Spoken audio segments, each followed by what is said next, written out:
The problem with sounding like this is it makes it very clear this video was filmed a few weeks ago. Hey, I'm Alex Radcliffe from Board Game Co. and today I'm reviewing Of Dreams and Shadows and the expansion The Monster Within from Greenbrier Games.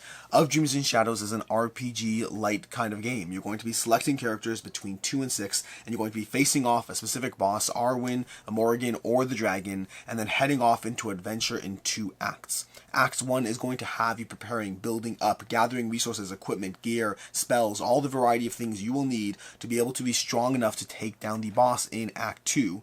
In Act 2, surprisingly enough, you need to go ahead and take down the boss. The general turn sequence is going to be across 5 turns. You're going to be taking actions with your characters, 3 actions per character.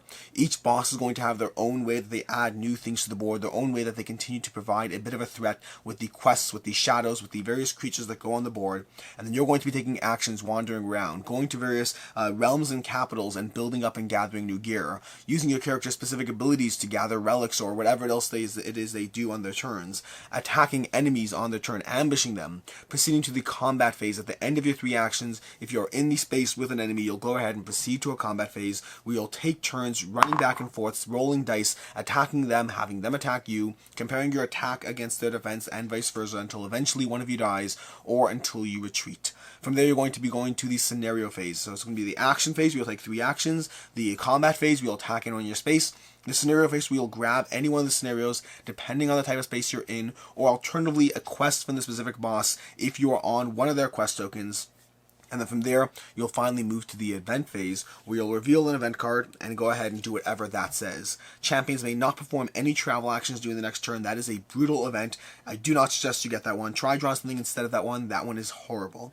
In the scenario phase, what you're going to be doing is you're going to be going ahead and drawing a card from whatever region you're on, and you're going to be going ahead and reading the text, potentially to other players, in case there's an option where you don't want to see the results. You're going to read through the text. You're going to take a test, deal with the success or the failure as you test against one of your stats or make a choice.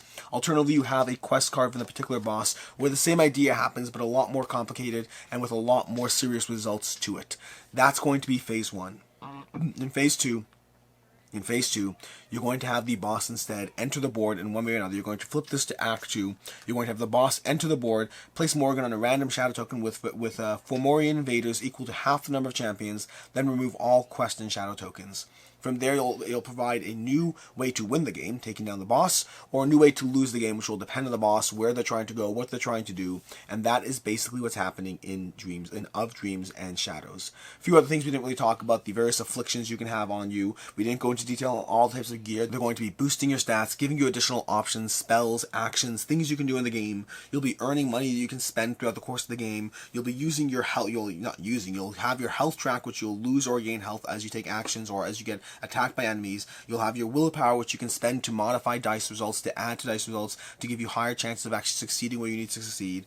But that is basically the core of what's happening in Of Dreams and Shadows. As far as what the expansion adds a few things. First of all, the expansion is going to add more cards. We're going to have more resources to the game. We're going to have a new affliction type, Possessed. We're going to have new cards for the new boss that you're fighting at, and then new event cards as well. Because the other thing the expansion adds is it adds a new boss. It adds the Wendigo that you'll be fighting against instead. And the Wendigo is interesting in the sense that the expansion kind of operates as literally an expansion to playing the game. Meaning you could play the expansion by diving straight in. They have a way of doing that. But thematically speaking, the expansion represents Acts 3 and 4. Once you're done fighting the dragon, specifically the dragon as a boss, you'll go ahead and engage with the expansion, engage with Indigo, keeping the characters on the board with their resources as they have them, but upgrading to the newer version of the characters. If you have Anton and Nora in play, you can see how Anton and Nora have leveled up, become more serious, more known in the ways of the world, upgraded their stats, adjusted their abilities, all those things over there. Alternatively, if your champion died, you can select new champions to replace them, dealing out starting resources as needed. From there, you'll have a new way of dealing with the various scenarios as well. The rules of the game are going to slightly change. Some of the actions are going to change. The sequences are going to change. You won't always draw scenario cards unless you've earned them by taking away shadow tokens from the board. But then past that, it basically represents a phase 3 and 4, an act 3 and 4 to the base game. So a bunch of new content, but also a new way to deal with the game, to engage in the game experience by proceeding either directly into a solo game, not solo, directly into a single version of the game where you just dive straight in, or alternatively by dealing with it as an expansion from taking down the dragon and proceeding on with the game. Let's talk about it. Ease of play. The rules for both the expansion and the base game are very, very short, and in that sense, that's arguably a good thing. I say arguably because they are very short, but they're also incredibly messy. Both the base game and the expansion could have benefited from some sort of rules rewrite or professional, I don't know, but I understand how to play the game, I do, but it was not easy to go through the expansion, through either of the rule sets for the base game or the expansion. Both of them were fairly messy, unfortunately, and that continued on into various interactions, various questions I had. At times I had to make just judgment calls about, how does this quest event resolve? How does this work with that? There are a lot of uncertainties or lack of clarities involved in the game. It's fairly easy to dive into, but there's a lot of questions and just how does it actually work, and forum hunting and things like that. As far as player count, this is a 1 to 6 player game. The box, I believe, says it's a 2 to 6 player game, but you could play this solo. As a cooperative experience, you pick up 2 characters. It's not going to be true solo, but you could dive into it with 2 characters playing it solo. I've played this with 1 and 2 players, and I've played it with 2, 3, and 4 characters. For me, playing with 4 characters is easily the best. Preferably, I actually like it solo with the 4 characters best, because there's a degree of storytelling in this game, a large degree of storytelling, and personally speaking, I find that I like storytelling games the most when I'm playing them by myself. I'm not as much a fan of reading text to you and having you read text to me. I like picking up a story card, going through the events, going through the interactions, just reading it quickly to myself and resolving it, which is going to come into the game length as well, because this is a game that, strictly speaking, it's rated as a 2 to 3 hour game.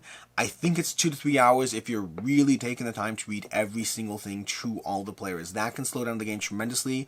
For me, almost every experience has been under 2 hours. Playing it both 2 and playing it solo, it's been under 2 hours for me. Playing it solo is even faster. Playing it solo comes in at closer to 60 to 90 minutes, and I think a big part of that is the reading of the cards to other players. For myself, I prefer this as a solo game, and I prefer it with 4 characters because you want more characters on the board to mitigate against the randomness of the way things pop up. Having only 2 characters on the board, as I do right now, as things pop onto the board, as stuff happens, you're just not close enough. You're going to have to spend all your actions just to get there, which is very, very punishing.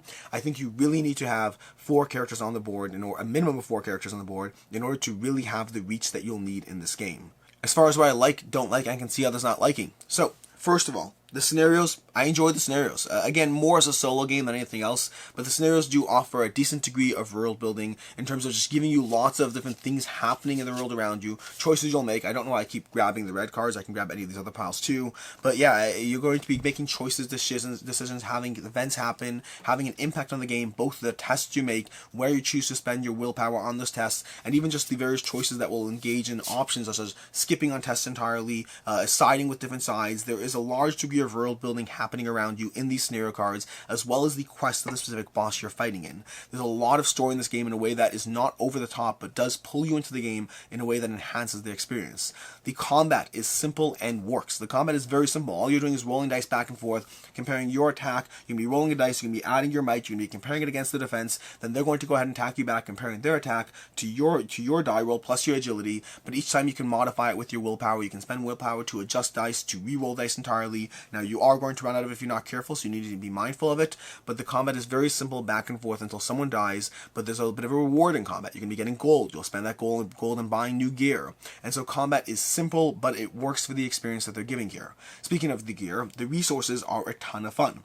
All the resources you have here are just a lot of fun to gather in different ways. You'll have the lucky coin that will let you re-roll every single turn. You'll have a variety of spells you can just ping people on the turn without even engaging in combat.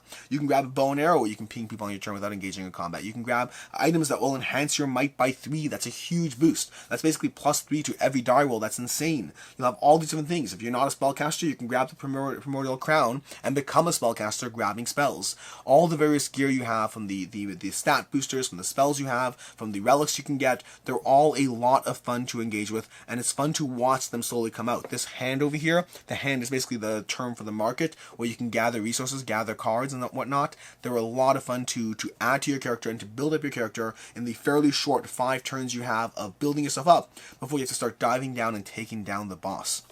And that two-phased build-up, that two-phased Act 1, Act 2 of the game, with the build-up and the execution, they both work fairly well as far as just giving you stuff, as far as giving you the sequencing. The first you focus on a little bit of control, a little bit of keeping everyone down, while also ensuring you're building your character up and getting stronger, but you need to do that in order to actually take down the boss, who's going to have higher stats over here. That 9 defense, that 12 attack, that 10 health, that is stronger than anything else you have, and you need to make sure that you buff yourself up and you build yourself up so that you can take down the boss.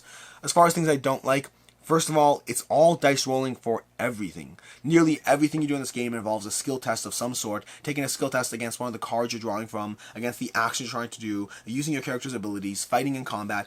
Every single thing comes down to roll a die, roll a die, roll a die, and while it doesn't bother me that much, the amount of it is just a little bit over the top. There's some mitigation. There's going to be that willpower. There's going to be things like the lucky coin. There's going to be ways you can adjust your stats and build yourself up, but it's basically all skill tests all the time. Additionally, past the dice, there's a large degree of randomness. Just using the top 2 events I have over here, we have 2 drastically different events that you can draw at the end of your turn. You can have blockade. Champions may not perform travel actions during the next turn. That's punishing. That's absolutely brutal. Unless you find yourself with an enemy on your space, that basically means you might end up losing actions, not be able to do what you want, and it's in a game which is 5 turns to the build-up phase. That's absolutely brutal. Or you can have a light in the darkness. Each champion may choose to regain 4 health or 2 willpower.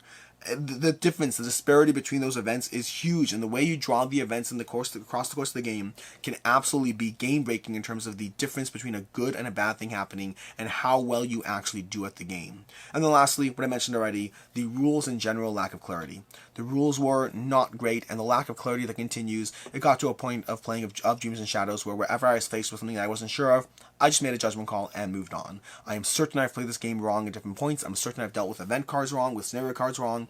It's not terrible, don't get me wrong, but it's also not great for an otherwise fairly simple game.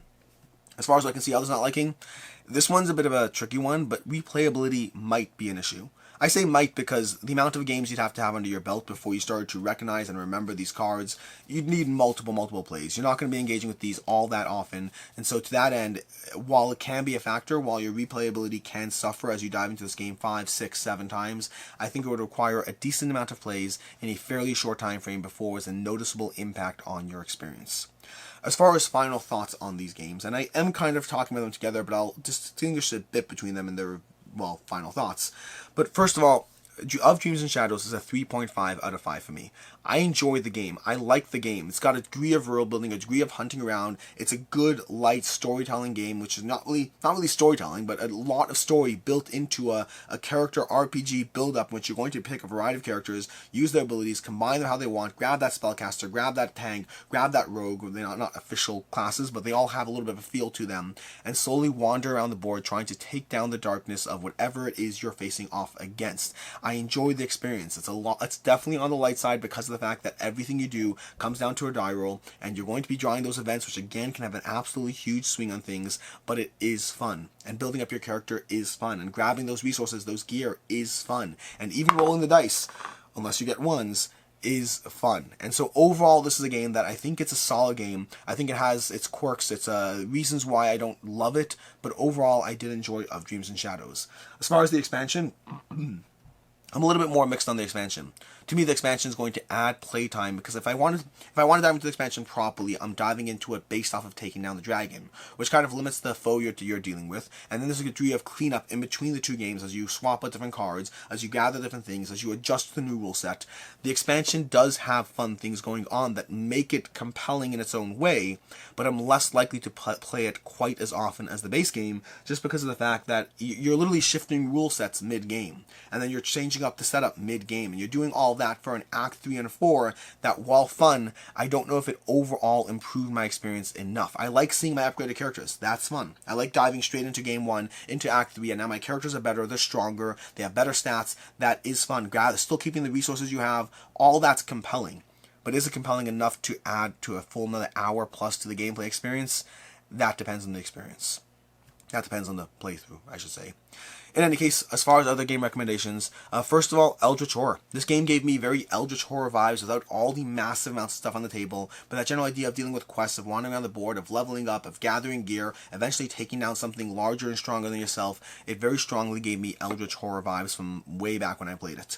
And then additionally, and this one take with a grain of salt because I haven't played it, but just from the description, it makes me feel very similar. It feels similar to Gloom of Kilforth, another game which you can be across 30 days, wandering around, building yourself up for that final showdown. I haven't played Gloom of Kilforth, so take that recommendation with a grain of salt, but it does seem to be hitting some of the same story notes, but with a lighter, easier gateway to entry.